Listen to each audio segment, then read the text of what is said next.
guys, Matt from Total MTG here, and it's Deck Tech Tuesday. So this week I am showcasing my blue-black Dynavolt Summonings deck that I did stream last week. So this is a good opportunity to say, if you don't follow Total MTG on Twitch, I will leave a link below. Go and follow us over there. I want to make it as big as our YouTube channel.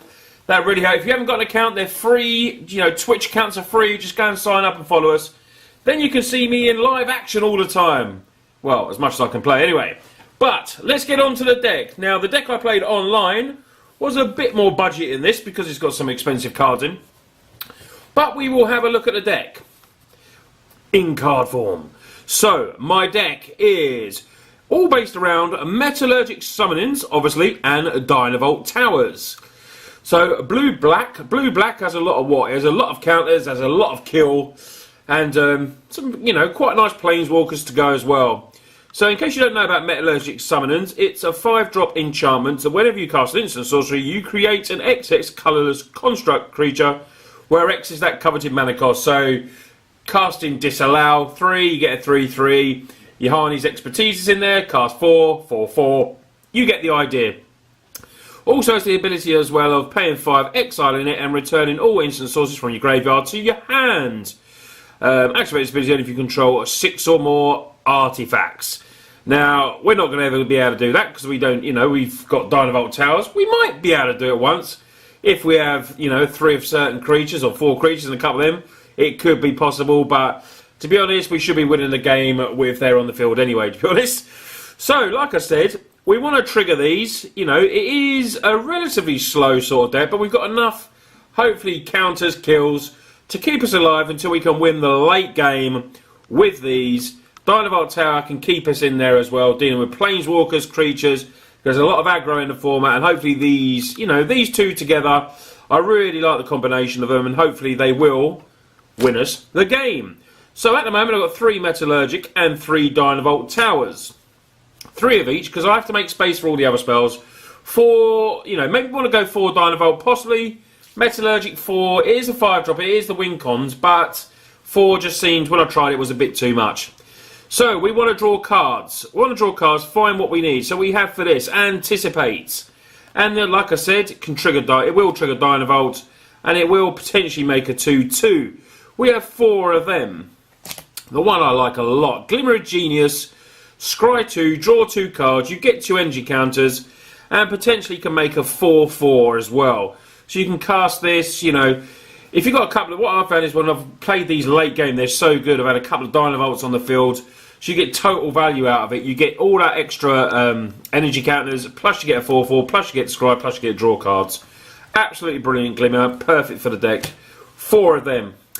Now, this card is very interesting. I've always wanted to play this card, F&E at the Drown Yard. It's X and 1. Now, I've got a couple of these in here because it can make us an absolutely huge creature with Metallurgic Summonings. You know, cast it for 6/7, you're going to get the 6/6, 7/7, 8/8, whatever you cast it for. You get to reveal the top X plus 1 cards of your library and separate them into 2 piles. An opponent choose one of them and put the pile into your hand, the other in your graveyard. So, it's a bit like Sphinx's Rev without the life gain. You do get to, you know, kind of that kind of card, but it's more mixing that with maybe, what's the other card I'm thinking of? Blue card. Doesn't obviously get you draw you cards like Sphinx's Rev, so maybe I'm comparing it completely wrong. I'm maybe thinking of that and a mixture of something else. Yeah, completely wrong there, so forget all about that. I was thinking of another card.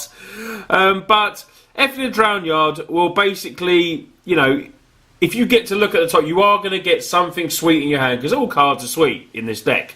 So your opponent will have a very hard choice to make. And if you're lucky enough to have the Metallurgic on, you're going to get a massive creature as well. And late game, this will be really, really good. So we've only run a couple of them, though. So how do we stop our opponents so we can get to our late game? We have Void Shatters.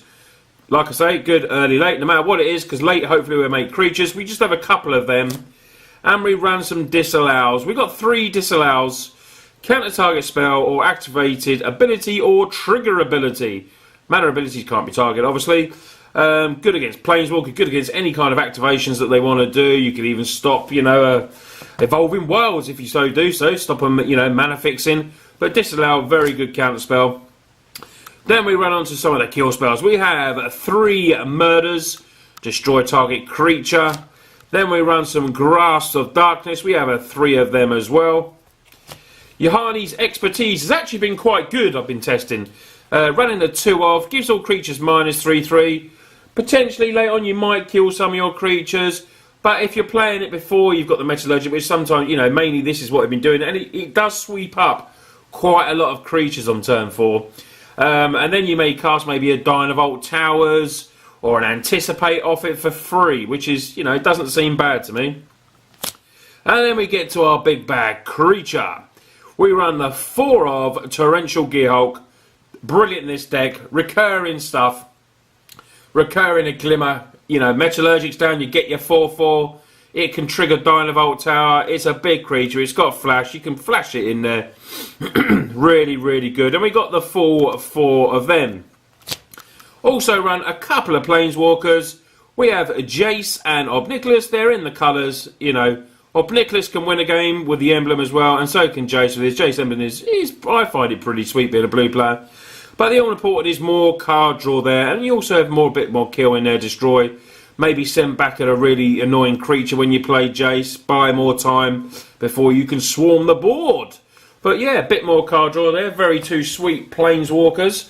Excuse me. We're going to get onto the land base. It is a mixture of Sunken Hollows.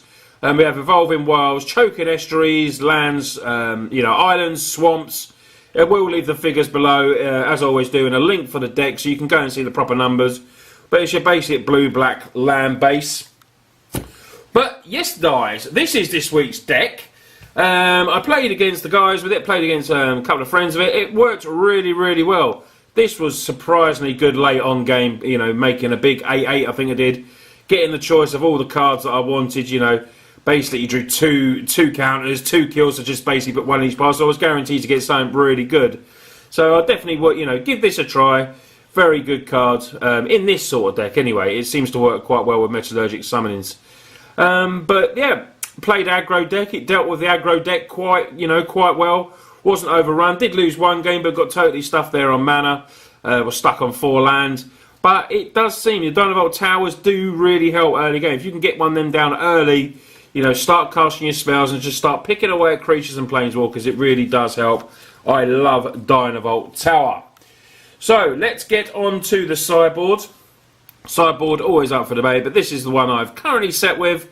I've got To the Slaughter. Good for, you know, sacrifice creature or planeswalkers. It's just a good card, and I've got to run it just as a one-off. I put a couple of Trophy Mage in there, just in case I want a couple more creatures. It does help me search out the Dynavolt Tower as well, which is, you know, very handy. So it's like a tutor. It does cost 3, but it gives you a 2/2 body as well. Jason, Raveler of Secrets, just in case you want another Planeswalker, come against control decks. Planeswalkers are always really good. Bring in another one of them, and obviously the Copycat deck apparently, you know, struggles with Planeswalkers, so we can bring another one of them in. Fatal Pushes, got a couple of Fatal Push, different type of removal, good in some games, bad in others, but overall, absolutely spot on cards. Then, oh, that's a nice shiny negate. Got a negate there. Summary Dismissal, exile spells counter all other abilities. And there's another negate, so I thought I ran 2. Ruinous Path, couple of them, destroy target planeswalkers. Then we have Lost Legacy, taking apart some decks that we might find, you know, hard for us. It is a name on artifacts, so we can't get, you know, an opposing Torrential Gearhulk or anything like that. But Lost Legacy, always nice. Sphinx of the Final Word, separate win con, very, very hard to creature to deal with. Obviously it's flying, hexproof, can't be countered, and makes all our other spells uncounterable as well, which is very, very good. And a one of Barrel's expertise, that wasn't the main, but has dropped to the sideboard now.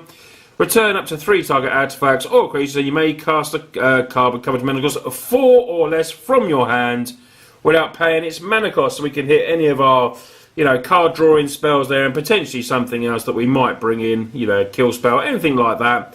Trophy Mage, something else. But it's in there as a one-off, just as a fun card as well. So guys, this has been a blue-black Dynavolt Summonings. I hope you like my brew here. If you want to see a bit of gameplay with it, there is on the playlist from my last week's stream. You can go and watch that match. That is on the channel as well, in case you aren't on Twitch. But like I say, go follow me on Twitch as well, guys. Sign up to an account. It's free. And if you're not there already, go press that follow button, and you'll be able to see some live gameplay, possibly this week as well. We're playing a version of this, not quite the full power, because these are so expensive online. Hideously priced, but the rest of the deck is pretty much there, to be honest. Anyway, guys, thanks for watching. Hope you like this week's deck tip. Please give it a big thumbs up. Always helps, guys. Thanks a lot for your support, and I'll see you next week. Cheers, guys.